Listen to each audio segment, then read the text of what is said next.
ಉಡುಪಿನಲ್ಲಿ ನಿಲ್ಲದ ವರ್ಣಾರ್ಭಟ ನದಿಗಳು ಭರ್ತಿಯಾಗ್ಬಿಟ್ಟಿದ್ದಾವೆ. ಧಾರಾಕಾರ ಮಳೆಗೆ ತಗ್ಗು ಪ್ರದೇಶಗಳಲ್ಲಿ ನೆರೆಯ ಭೀತಿ ಎದುರಾಗಿದೆ. ನಡುಗಡ್ಡೆ ಪ್ರದೇಶಗಳಲ್ಲಿ ಮುಳುಗಡೆಯ ಆತಂಕ ಕೂಡ ಎದುರಾಗಿದೆ. ಸ್ವರ್ಣ ನದಿಯ ಮಟ್ಟ ಹೆಚ್ಚಾದರೆ ಕುದ್ರು ಸ್ಥಳ ಮುಳುಗಡೆಯಾಗುವ ಸಾಧ್ಯತೆ ಇದೆ. ಜಿಲ್ಲೆಯಲ್ಲಿ ಇವತ್ತು ಕೂಡ ಮಳೆ ಮುಂದುವರಿಯುವಂತಹ ಎಚ್ಚರಿಕೆಯನ್ನ ಹವಾಮಾನ ಇಲಾಖೆ ನೀಡಿದೆ. ಈಗ ಆಲ್ರೆಡಿ ಉಡುಪಿಯ ಶಾಲಾ ಕಾಲೇಜುಗಳಿಗೂ ಕೂಡ ರಜೆಯನ್ನ ಘೋಷಣೆ ಮಾಡಲಾಗಿದೆ. ದೃಶ್ಯದಲ್ಲಿ ಗಮನಿಸ್ತಾ ಇದ್ದೀರಾ, ನದಿ ಪಾತ್ರದ ಜನ ಹೈರಾಣಾಗಿ ಹೋಗಿದ್ದಾರೆ. ಸೊ ನೀರು ನುಗ್ತಾ ಇದೆ. ಯಾವ ಸಂದರ್ಭದಲ್ಲಾದರೂ ನೀರಿನ ಪ್ರಮಾಣ ಏರಿಕೆಯಾಗಬಹುದು. ಸೊ ಹಾಗಾಗಿ ನದಿ ಪಾತ್ರದಲ್ಲಿರೋ ಜನ ಸೇಫ್ ಪ್ಲೇಸಿಗೆ ಹೋಗುವಂತೆ ಈಗಾಗಲೇ ಜಿಲ್ಲಾಡಳಿತ ಕೂಡ ಎಚ್ಚರಿಕೆಯನ್ನು ಕೂಡ ಕೊಟ್ಟಿದೆ. ನೋಟಿಸ್ ಅನ್ನು ಕೂಡ ಹೊರಡಿಸಿದೆ. ಯಾವ್ಯಾವ ಪ್ರದೇಶದಲ್ಲಿ ನೀರಿನ ಮಟ್ಟ ಹೆಚ್ಚಾಗಬಹುದು ಅನ್ನೋದಕ್ಕೆ ಸಂಬಂಧಪಟ್ಟಂತೆ ಉಡುಪಿ ಜಿಲ್ಲಾಧಿಕಾರಿ ನೆನ್ನೆನೆ ಒಂದು ನೋಟಿಸ್ ಅನ್ನ ಹೊರಡಿಸಿದ್ದಾರೆ. ಅಲರ್ಟ್ ಅನ್ನ ನೀಡಿದ್ದಾರೆ. ನದಿ ಪಾತ್ರದ ಜನ, ಅಲ್ಲಲ್ಲಿ ನಡುಗಡ್ಡೆಗಳು ಕೂಡ ಇವೆ. ಸೊ ಆ ನಡುಗಡ್ಡೆಗಳಲ್ಲಿ ವಾಸ ಮಾಡುವಂತಹ ಜನ ಅಲರ್ಟ್ ಆಗಿರುವಂತೆ ಈಗಾಗಲೇ ಸೂಚನೆಯನ್ನು ಕೂಡ ನೀಡಲಾಗಿದೆ. ಇನ್ನು ಈ ಬಗ್ಗೆ ನಮ್ಮ ಪ್ರತಿನಿಧಿ ಪ್ರತೀಕ್ಷಿತ್ ಗ್ರೌಂಡ್ ರಿಪೋರ್ಟ್ ನೀಡಿದ್ದಾರೆ, ನೋಡ್ಕೊಂಬರೋಣ. ಉಡುಪಿ ಜಿಲ್ಲೆಯಲ್ಲಿ ಆರೆಂಜ್ ಅಲರ್ಟ್ ಈಗಾಗಲೇ ಘೋಷಣೆ ಮಾಡಿದೆ ಹವಾಮಾನ ಇಲಾಖೆ. ಇನ್ನೂ 2-3 ದಿನಗಳ ಕಾಲ ಇದೇ ಅಲರ್ಟ್ ಇರುವಂಥದ್ದು. ಧಾರಾಕಾರ ಮಳೆ ಮುಂದುವರಿತಾನೇ ಇದೆ. ನೋಡ್ಬೋದು, ಇದು ಸ್ವರ್ಣ ನದಿ, ಜೀವನದಿ ಅಂತ ಹೇಳ್ಬೋದು, ಉಡುಪಿಯ ಜೀವನದಿ ಅಂತ ಹೇಳ್ಬೋದು. ಈ ಸ್ವರ್ಣ ನದಿ ಮೈದುಂಬಿ ಹರಿತಾ ಇರುವಂಥದ್ದು. ಮಲೆನಾಡು ಪಶ್ಚಿಮ ಘಟ್ಟಗಳಲ್ಲಿ ಅತಿ ಹೆಚ್ಚು ಮಳೆ ಆಗ್ತಾ ಇದೆ. ಹೀಗಾಗಿ ಇದು ನದಿಯ ಮಟ್ಟ ಮತ್ತಷ್ಟು ಏರಿಕೆ ಆಗಿರುವಂಥದ್ದು. ಇದು ಕಡು ಕೆಂಪು ಬಣ್ಣಕ್ಕೆ ತಿರುಗಿ ನೋಡ್ಬೋದು. ಮಳೆಯಿಂದಾಗಿ ನದಿ ಮೈದುಂಬಿ ಹರಿತಾ ಇದೆ. ಸುಮಾರು ಐದು ನದಿಗಳು ಈಗ ಉಡುಪಿ ಜಿಲ್ಲೆಯಲ್ಲಿ ಹರಿತಾ ಇರುವಂಥದ್ದು. ಎಲ್ಲವೂ ಮೈದುಂಬಿ ಹರಿತಾ ಇದೆ. ಕುಬ್ಜಾ ಇರ್ಬೋದು, ಏನು ಸ್ವರ್ಣ ನದಿ ಇರ್ಬೋದು, ಸೌಪರ್ಣಿಕ ಇರ್ಬೋದು, ಎಲ್ಲವೂ ಹರಿತಾ ಇದೆ.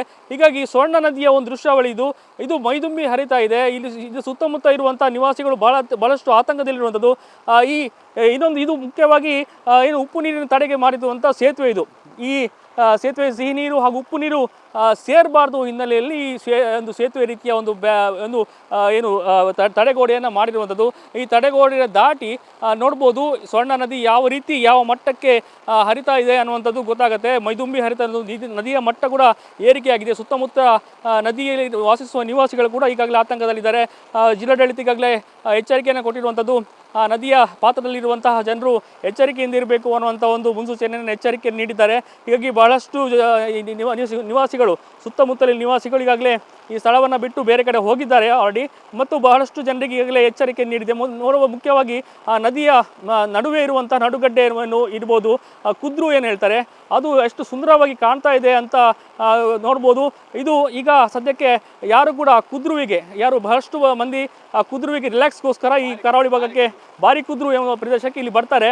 ದೋಣಿಯ ಮೂಲಕ ಈ ಕುದ್ರುವಿಗೆ ಬಂದು ಒಂದಷ್ಟು ಸಮಯವನ್ನು ಕಳೀತಾರೆ. ಆದರೆ ಈಗ ಈ ಕುದ್ರುವಿಗೆ ನೋ ಎಂಟ್ರಿ. ಯಾಕಂದರೆ ಈ ಮಳೆ ಇನ್ನಷ್ಟು ಹೆಚ್ಚಾದಲ್ಲಿ ಈ ನದಿಯ ಮಟ್ಟ ಏರಿಕೆ ಆಗುತ್ತೆ. ನಂತರದಲ್ಲಿ ಅದು ಕುದ್ರುವಿಗೆ ನೆರೆಯಿಂದ ಪ್ರವಾಹದ ಪರಿಸ್ಥಿತಿ ಉಂಟಾಗ್ಬೋದು. ಹೀಗಾಗಿ ಈ ಸಂಪೂರ್ಣವಾಗಿ ನದಿ ಎಷ್ಟು ಸುಂದರವಾಗಿ ಕಾಣುತ್ತೋ ಅಷ್ಟೇ ಅಪಾಯ ಕೂಡ ಹೌದು. ದೋಣಿಯನ್ನು ಕೂಡ ಈಗಾಗಲೇ ವ್ಯವಸ್ಥೆ ನಾಡು ದೋಣಿ ಮಾಡುವಂತಹ ಬಹಳಷ್ಟು ಮಂದಿ ಈ ಭಾಗದಲ್ಲಿರುವಂಥದ್ದು. ಎಲ್ಲರೂ ಕೂಡ ಈಗ ನಾಡು ದೋಣಿ ಮೀನುಗಾರಿಕೆ ಮಾಡಬಾರ್ದು ಅನ್ನೋ ನಿಟ್ಟಿನಲ್ಲಿ ಈಗಾಗಲೇ ರಂಗರು ಹಾಕಿದ್ದಾರೆ. ಬಹಳಷ್ಟು ಮಂದಿಯ ಮೀನುಗಾರಿಕೆ ನಡೆಸುವ ಬಹಳಷ್ಟು ಮಂದಿಯ ಜೀವನವೇ ಒಂದು ಅಡಿಮೇಲಾಗಿರುವಂಥದ್ದು. ಮಳೆ ನಿರಂತರವಾಗಿ ಸುರಿತಾ ಇದೆ. ಇನ್ನು 5 ದಿನಗಳ ಕಾಲ ಧಾರಾಕಾರ ಮಳೆ ಮತ್ತಷ್ಟು ಹೆಚ್ಚಾಗುವಂತಹ ಸಾಧ್ಯತೆ ಇರುವಂಥದ್ದು. ಹೀಗಾಗಿ ಆರೆಂಜ್ ಅಲರ್ಟ್ ಮತ್ತಷ್ಟು ಮುಂದುವರಿಬೋದು, ರೆಡ್ ಅಲರ್ಟ್ ಕೂಡ ಆಗ್ಬೋದು. ಹೀಗಾಗಿ ನದಿ ಪಾತ್ರದ ಜನರು ಎಚ್ಚರಿಕೆ ವಹಿಸಬೇಕು. ನದಿ ಮತ್ತು ಸಮುದ್ರದ ತೀರದ ಜನರು ಕೂಡ ಎಚ್ಚರಿಕೆಯಿಂದ ಇರಬೇಕು ಅನ್ನುವಂಥ ಎಚ್ಚರಿಕೆಯನ್ನು ನೀಡುವಂಥದ್ದು. Parikshit Shet, news first, Udupi. News first, ನಿರ್ಭೀತಿಯಿಂದ ನಿಮ್ಮ ಪರವಾಗಿ.